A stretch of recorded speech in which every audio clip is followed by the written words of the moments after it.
ॐ भद्रं कर्णेभिः शृणुयामदेवाः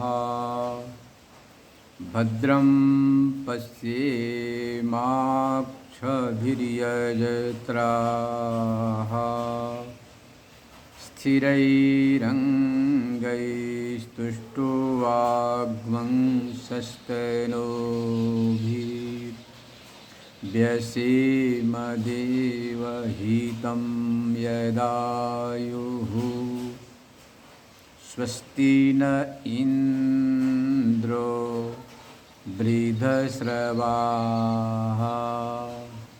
स्वस्ति नः पूषा विश्ववेदाः स्वस्ति नस्तार्क्ष्यो अरिष्टनेमिः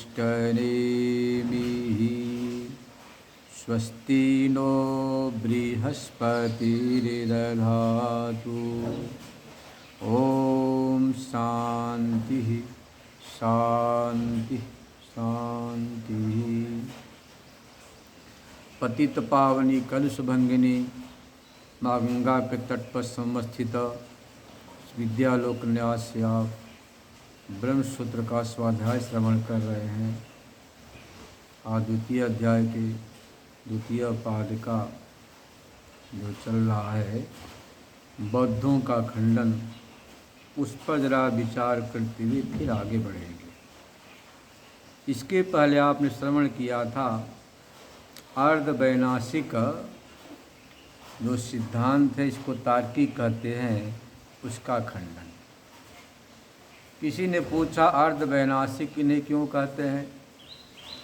जवाब कहा वैशेषिक दर्शन है, न्याय दर्शन, इन्हें अर्धवैनाशिक क्यों कहते? इसलिए कहते हैं क्योंकि वे जो वैशेषिक दार्शनिक है वे परमाणु, आकाश, दिशा, काल, आत्मा, मन, सामान्य, विशेष और समवाय, शब्द, स्पर्श, रूप आदि गुण आदि कर्म, इनमें से कुछ को तो नित्य मानते हैं, कुछ को अनित्य मानते हैं, कुछ का नाश मानते हैं।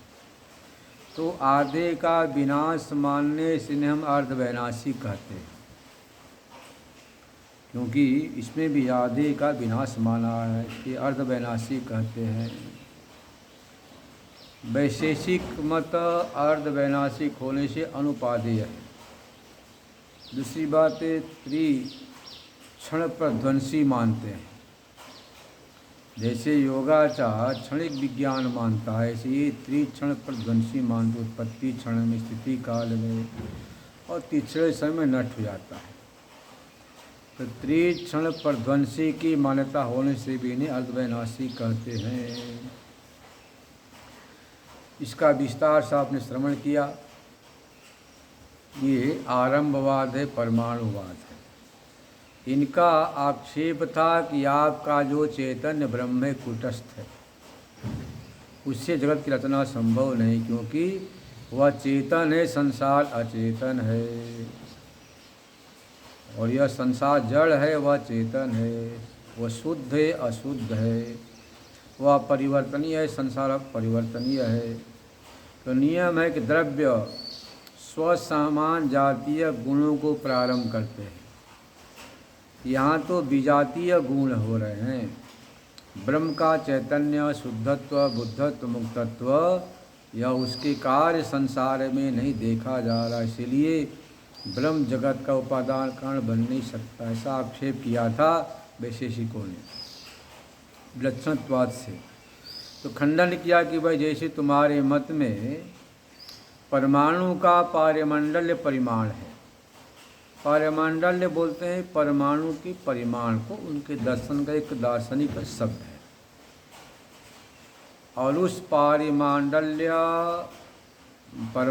परिमाण युक्त परमाणुओं से द्वेणुक हुआ। द्वेणुक का परिमाण है हरस्वत्व अणु। हरस्वत्व अणु परिमाण से युक्त द्वेणुक से तस्वेणु उत्पन्न हुआ। तत्श्रेणु में 3 द्वेणुक होते हैं, मतलब 6 परमाणु। उनका परिमाणे महत्व दीर्घत्व, आगे चतुर्णुक पर्णुक का पंचणुक का भी महत्व दीर्घत्व है। तो आपके सिद्धांत में भी तो वह जो समान जातीयत्व समान गुणत्व का नहीं घट रहा है। यदि समान गुण समान जातीयत्व होता तो अणु से अणु तक अणुतम होना चाहिए। अणु ह्रस्व परिमाणयुक्त द्वैणुक से महत्व दीर्घ परिमाणयुक्त त्रिश्रेणु उत्पन्न नहीं होना चाहिए। तो जैसे आपके यहाँ आप कहते हैं, ऐसे हमारे यहाँ भी चेतन से विलक्षण अचेतन जगत की सर्जना हो जाएगी। जैसे आपके यहाँ अणुत्व हर्षवत्व युक्त परिमाण से युक्त द्वैणुक से त्रिश्रेणु में जो उत्पन्न होता है विलक्षण है, महदिक परिमाण युक्त है, ऐसे यहाँ भी बन जाएगा। मतलब चेतन से अचेतन संसार के सर्जन में कोई बाधा नहीं पड़ेगी। यह समाधान किया। और वे कहते हैं कि देखो हमारे यहाँ जो द्वित्व त्रित्व चतुर्थ संख्या है, बहुत संख्या, यह त्रिश्रेणु चतुर्णुक के महत्व दीर्घत्व परिमाण का जनक है, इसलिए कोई दिक्कत नहीं आएगी। अपने आप यह विद्या माया का समाधान देती कि माया विद्या से जगत विचित रचना संभव हो जाएगा। जिस प्रकार से एक ही आकाश, एक ही धरती, एक ही जल है, एक ही वायु है, एक सूर्य की रोशनी है, और बीज के वैचित्र से पौधा में वैचित्र देखा जाता। आम का फल मधुर है, इमली में खटास है, नींबू में खटास है, आंवला में आपका अलग स्वाद है, मिर्ची में तीखापन है। तो पंचभूतों के सूर्य चंद्रमा के एक होने पर भी बीज के विलक्षण से वैचित्र देखा जाता है, ऐसे ही यहाँ पर हो जाएगा। अविद्या के वैचित्र से, वासना से, कामना से, संस्कार से, माया से जगत वैचित्र रचना संभव हो जाएगा। तो जगत का अभिनिमित्तोपादान ब्रह्मी है, ऐसा उनको जवाब दिया था। इसके बाद आया था पूर्ण वैनाशिक आपका बौद्ध दर्शन। वे बौद्ध दर्शन भी एक तरह देखा है तो परमाणु को मानते हैं, पर मूल मसत मानते हैं। यह समझ लीजिए बुद्ध के 4 प्रधान शिष्य हो गए, जिसको बोलते हैं वैभाषिक, सौत्रांतिक, योगाचार, माध्यमिक। वैभाषिक, सौत्रांतिक, माध्यमिक, योगाचार। अब विचार करते हैं कि जो सबसे पहले जो वैभाषिक है वह विवरणभूत जो विभाषा है, शास्त्र है, जिसका नाम है अभिधर्म विभाषा। अभी धर्म विभाषा है, उससे जो प्रमाणिक मानते हैं उसके अनुसार चलते हैं, उनका नाम वैभाषिक हो गया। गौतम बुद्ध का जो सूत्र है, तो सूत्र पर्यंत जो बुद्ध के वचन है उसके अनुयायी को सौत्रांतिक कहते हैं। योग समाधि द्वारा जो 2 विज्ञान है, आलय विज्ञान, प्रवृत्ति विज्ञान। प्रवृत्ति विज्ञान बोलते हैं जो घटाकार पटाकार मटाकार विज्ञान हो रहा है। आलय बोलते हैं समुद्र स्थान से, देखो मानो समुद्र हो गया आलय की जगह, जहाँ से लहरें तरंगे उठती हैं, और लहरें तरंगे फेन बुद्ध बुद्ध प्रवृत्ति मान लो। ऐसे अंतःकरण जो अहम अहम वृत्ति हो रही, वह हो गया आलय विज्ञान, और जो अनेकाकार वृत्तियाँ हैं वो प्रवृत्ति विज्ञान है। तो आलय विज्ञान जो आपका अहम अहम करके चल रहा है, उसका योग समाधि से जो साक्षात कर लिया, उसका नाम योगाचार हो गया। अतो भावा भावांत द्वैरहितत्वात् सर्वस्व भावानुत्पत्ति लक्षणा शून्यता मध्यमा प्रतिपद मध्यमो मार्ग इति माध्यमिका। जो भाव अभाव दोनों पदार्थों से रहित होने से सर्वस्व भाव के अनुपत्ति रूप शून्यता मध्यम मार्ग में चले, उसका नाम माध्यमिक है। इसको माध्यमिक कहते हैं। अब कहते हैं कि इस प्रकार से विभेद कैसे शिष्य में हो गया। तो आज भी व्यवहारिक जगत में आपको वह किसान आता है तो किसान को आप किसान के अनुरूप ही उपदेश करते हैं कि भाई कर्म ही पूजा है, तुम झाड़ू बाल पोछा लगाओ, खेती करो, फसल बो, फसल काटो, रखवाली करो, ही पूजा है। इसी कर्म से परमात्मा प्रसन्न होंगे। ऐसे ही जो बाह्य पृथ्वी आदि हैं, आंतरचित्त आदि हैं, जो उनको ही सब कुछ मानने वाला है। देखो वैभाषिक से बता रहे हैं कि बाह्य पृथ्वी आदि आंतरचित्त आदि विद्यमान होते हुए भी सर्वम शून्यम शिष्यों को उपदेश दिया, वह तो माध्यमिक हो गए। सर्वम शून्यम मतलब कि जिसके चित्त में बहुत ज़्यादा वैराग्य है, वो प्रति है, उसे कैसा अब शून्य ही शून्य हो गया माध्यमिक। जिसका आग्रह विज्ञान में था, ज्ञान में था, अन्वेषण में था, खोज में था, उनके लिए कह दिया विज्ञान में एकम सता, वही एक है। हो गया आपका क्षणिक विज्ञानवाद योगाचार। और जो बाह्य अंतर दोनों को सत्य मानता उसको उभय सत्य उपदेश दिया। उभय सत्यम हो गए वैभाषिक सौत्रांतिक। इस प्रकार से इनके दर्शन का विभेद हुआ। चित्त और चित्त से उत्पन्न हुए काम आदि चैत्य जो अंतर हैं, सब भूत प्राणी भौतिक पदार्थ हैं। ये कहते हैं कि भौतिक पदार्थ परमाणुओं का ही समुदाय है, अवयव सत्विक अवयवी है ही नहीं।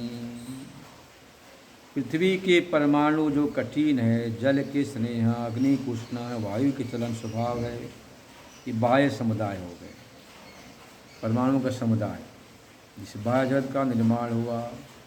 रूप विज्ञान वेदना संज्ञा संस्कार या अंतर स्कंध हो गए, इससे अंतर जगत का जो है विकास हुआ।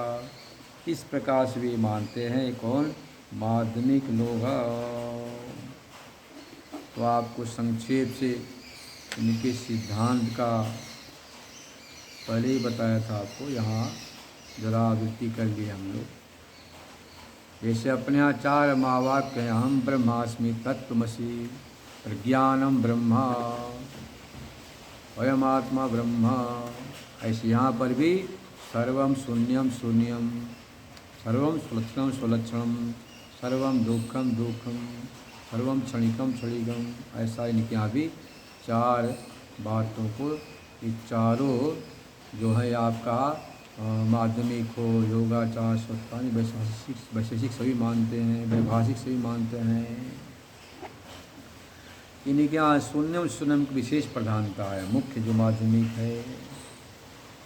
इसका आपने खंडन भी अच्छी तरह से पढ़ लिया पहले जो बताया था।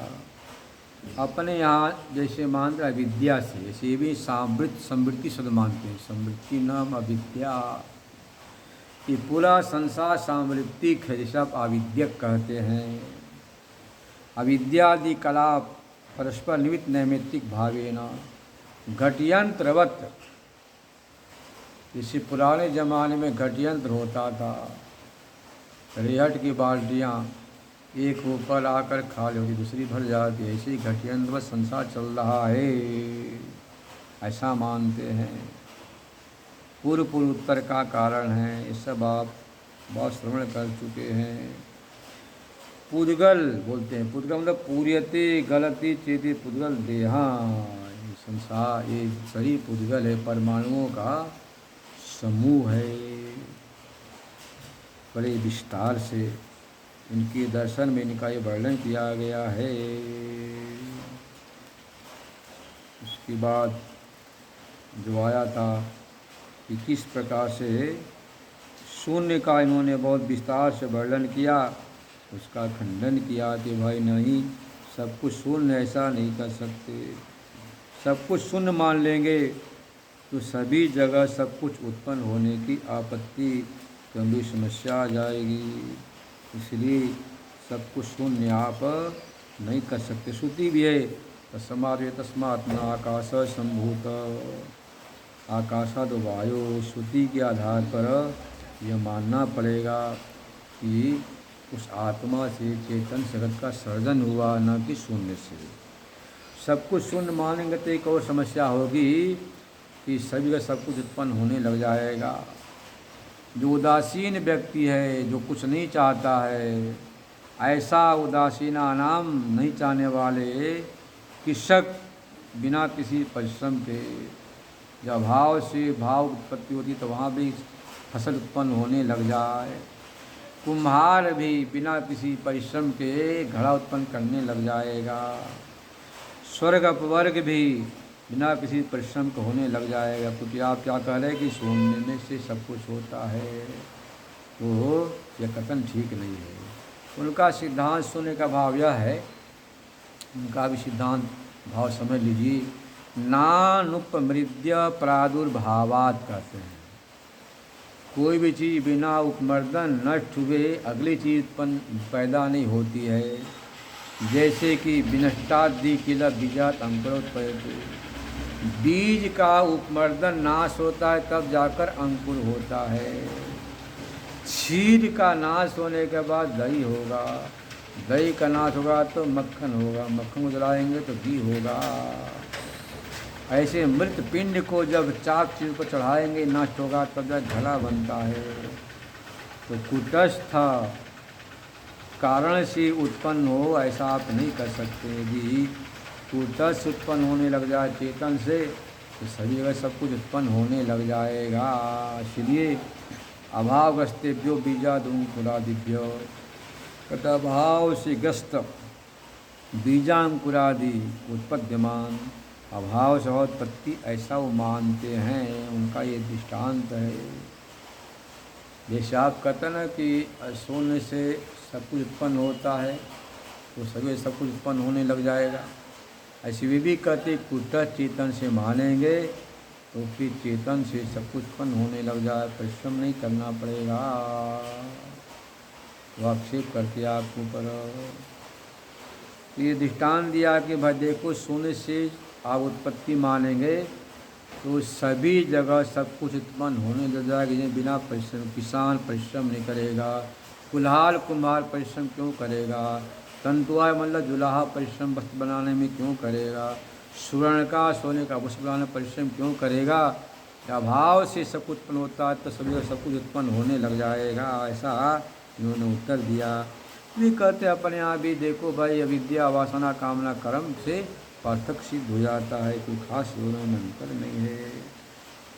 न भावा उपलब्धि, प्रत्याभाव से की उपलब्धि नहीं होती, इस प्रकार से उनका आगे खंडन किया।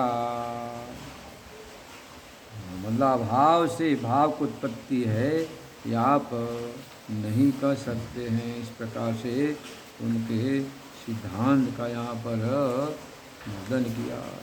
नारायण यह सामान्य नियम है, वादी भद्रम न पश्यति। कोई भी जो विपक्षी होता है वह भद्र को नहीं देखता है तो दोषोद्भावन नहीं करता है।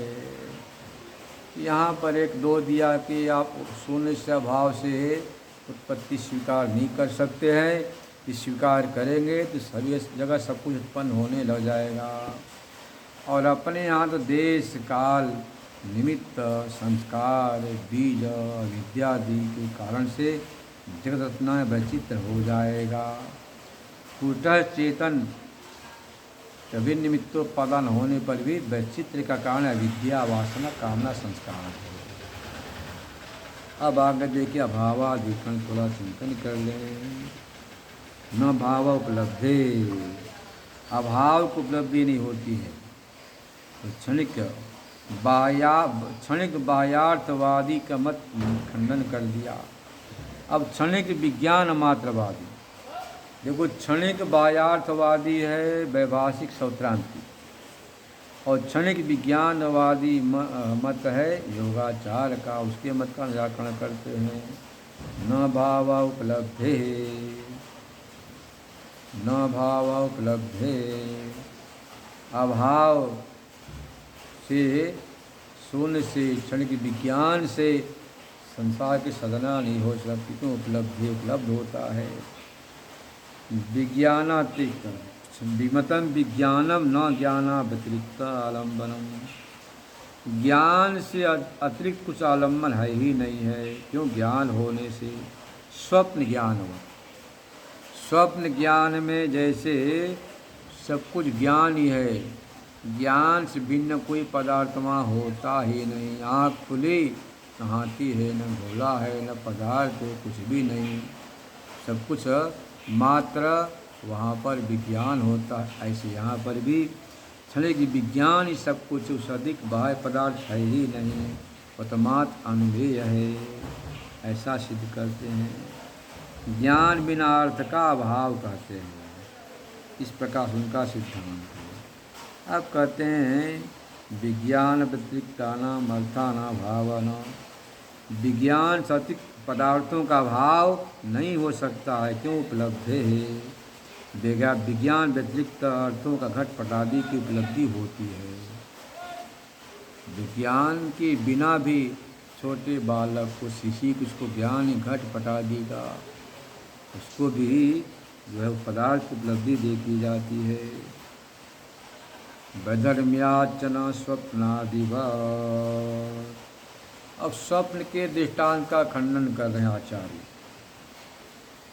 जागृत अवस्थायाम जायमानम सभी प्रत्यालंबना ज्ञानत्व स्वप्न ज्ञानवत। जागृत अवस्था में जो जायमान ज्ञान है, सभी जो प्रत्येक ज्ञान निरालंबन है, आलंबन नहीं होता है। ज्ञान होने से स्वप्न ज्ञान हो। स्वप्न ज्ञान में ज्ञान है तो निरालंबन है। ऐसे जागृत अवस्था ज्ञान भी ज्ञान होने से निरालंबन हो जाएंगे। इस अनुमान में बाधित दोष है। बाधित पक्ष में साध्य के अभाव कराने का नाम है बाधित, जो निरालंबनत्व का अभाव है। स्वप्नादि ज्ञान जागृत ज्ञान च न प्रश्न बाह्य विषय तत्व। स्वप्नादि ज्ञान तो बाधित विषयक है, पर जागृत जो ज्ञान है अबाधित विषय है, विरुद्ध धर्म है। इसीलिए जागृत अवस्था में जायमान ज्ञान में बाह्य तत्व का अभाव है, तो बाधित दोष हो गया। स्वप्नादि प्रत्यय के समान जागृत प्रत्यय निरालंबन नहीं होता है, उसका आलंबन होता, अधिष्ठान होता है। इस प्रकार से दृष्टांत को ही दूषित कर दिया इस सूत्र के द्वारा। न भावो अनुपलब्धे, न भाव अनुपलब्धे। कहते हैं कि वासना नाम भाव सद्भाव नास्ति। वासनाओं का कोई सद्भाव नहीं होता है। अनुपलब्धे योगाचार पक्ष में बाह्यार्था नाम लब्धे। योगाचार मत में बाह्यार्थ का उपलब्धि न होने से बाह्यार्थानुभव एव वासना प्रति कारणम। बाह्यार्थों का अनुभव वासना के प्रति कारण है। बाह्यार्थानुभव से कारणस्य भावी वासनात्मक कार्य न संभवती। तो बाह्य विषय का भाव को मानेंगे, संस्कारात्मक कार्य नहीं देखा जाएगा। पर होता है बौद्ध पक्षी संस्कारात्मक वासनानम नाप्रिया भावाद अनुपत्ति दुर्भार। क्योंकि बौद्ध में सब क्षणिक विज्ञान है, उस विज्ञाता के भी स्थिर न होने से वासना का, संस्कार का भाव हो जाएगा, इसलिए यह बन नहीं पाएगा, ये कह रहे हैं। ननु अहमिति आलम आलय विज्ञानमेव वासनानाम आश्रयति संकर बरिहर्ति। आलय विज्ञानी वासनाओं का आश्रय हो जाएगा, ऐसा कोई आशंका करता है। यह आलय विज्ञान उन सब का आश्रय बन जाएगा। तब कहते हैं क्षणिकत्वाच। आलय विज्ञान को क्षणिकत्व मानने से वासना का आश्रय संभव है ही नहीं, स्थायी जात का है ही नहीं। सर्वथानुपत्तिश्च, सर्वथानुपपत्तिश्च। पश्यना विपश्यना तिष्ठना इत्यादि अपसद प्रयोग होने से गंध शब्द से किसी प्रकार से बौद्ध पक्ष प्रमाण रूप में स्थिर नहीं होता है, प्रतिष्ठित नहीं होता है। तस्मा श्रीवर्त भी भ्रांति मूलम स्वगतम न आदरणीय। ये देखो, ये जो सौगत मत है, बौद्ध मत है, वह श्रेय चाहने वाले को अनुकरणीय नहीं है। क्यों नहीं है? क्योंकि इस मत में किसी प्रकार का कोई तर्क नहीं है, न किसी प्रकार का ऐसा कुछ इसमें वैशिष्ट है। इसीलिए सौगत मत है, ये मात्र अपने बुद्धि की परिकल्पना है, अपने इनकी मति का उपज है। तो सर्वम शून्यम सूर्यम सर्वम क्षणिकम क्षणिकम, जो बौद्ध का सिद्धांत था, यह आपका खंडित हो जाता है। सर्वम क्षणिकम क्षणिकम मानेंगे तो संस्कार आदि का, प्रतिविज्ञादि का, स्मरण आदि का भाव होने लग जाएगा। क्योंकि जिसने अनुभव किया, दूसरे क्षण तीसरे क्षण में हुआ तो रहा ही नहीं। जब नहीं रहा तो फिर भला संस्कार कहाँ पड़ेगा? इस संस्कार नहीं पड़ेगा तो स्मरण कैसे होगा? प्रतिविज्ञा भला कैसे होगी? इन तमाम दोषों के कारण से ये जो सिद्धांत है कि यह जगत निरालंबन है, निराधिष्ठान है। क्योंकि वेदांत कहता है कि जगत अध्यस्त है, परंतु इसका एक अधिष्ठान है, चेतन है, आत्मा है। ये निरधिष्ठान भ्रम मानती, बिना अधिष्ठान के भ्रांति को मानती। इसलिए ये जो उनका मत है वह मत खंडित हो जाता है।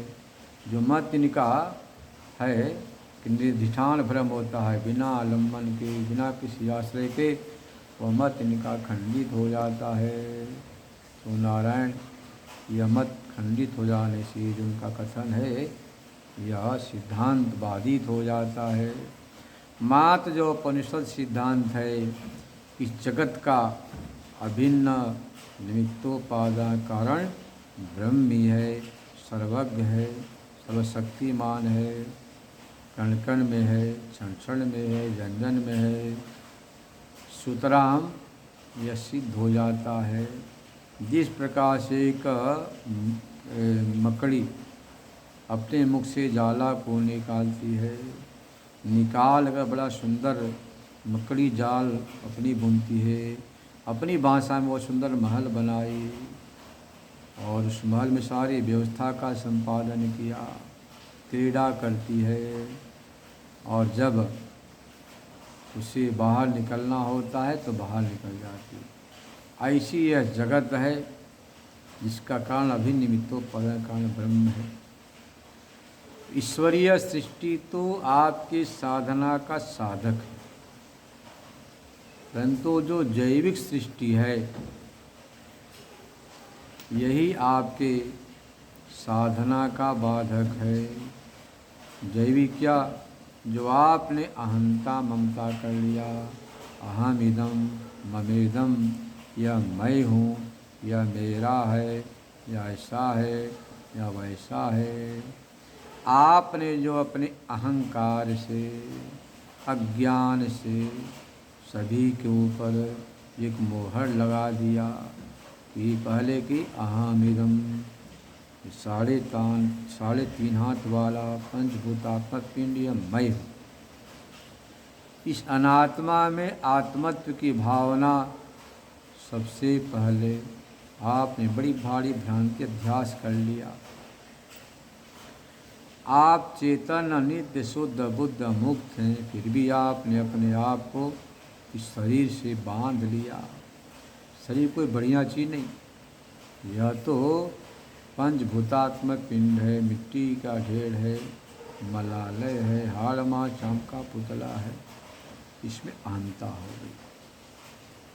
इसके बाद आपने शरीर के संबंधियों में, पुत्र में, पौत्र में, शिष्य में ममता कर लिया, यह मेरा। यहाँ तक कि मकान में, दुकान में, श्वान में भी आजकल होने लग गई। पहले तो श्वान नहीं थे, कुत्तों में भी ममता हो गई, यह मेरा है। यही अध्यास है। जब तक अज्ञानी के जीवन में अध्यास मौजूद है, तब तक इसे शांति मिल नहीं सकती है। यदि आपको अपने जीवन में परम शांति चाहिए, परम आनंद चाहिए, तो आपको अध्यास को मिटाना ही पड़ेगा। अध्यास क्या? तो अध्यास यह है, यह मैं हूँ और यह मेरा। मैं और मेरापन के अध्यास जो है, उसी अध्यास का विलय ही, ध्वंस ही आपके जीवन का अंतिम लक्ष्य है। यदि आपने इसको कर लिया तो आपका जीवन सफल हो जाएगा, आप कृतकृत्य हो जाएंगे, कुछ शेष नहीं रहेगा। जब आपकी लंबी यात्रा चल रही है लाखों अरबों खरबों वर्षों से, तो यात्रा सफल हो जाएगी, जिसको जीवन यात्रा बोलते हैं। जीवन यात्रा का शरीर क्या साधन है, रथ है। शरीरम रथमेव च, आत्मा रथी है, बुद्धि सारथी है। तो सबसे पहले अध्यास को मिटाना पड़ेगा। अध्यास को मिटाया, आप अधिष्ठान को समझ ली कि मैं अधिष्ठान में अपने बुद्धि को प्रतिष्ठित कर दिया। हम ब्रह्मास्मि में ही सबसे उत्तम उपलब्धि है। शेष कल सुनेंगे। ओम पूर्णमद पूर्णमिदं पूर्णात् पूर्णमुदच्यते पूर्णस्य पूर्णमादाय पूर्णमेवावशिष्यते। ओम शांति शांति शांति।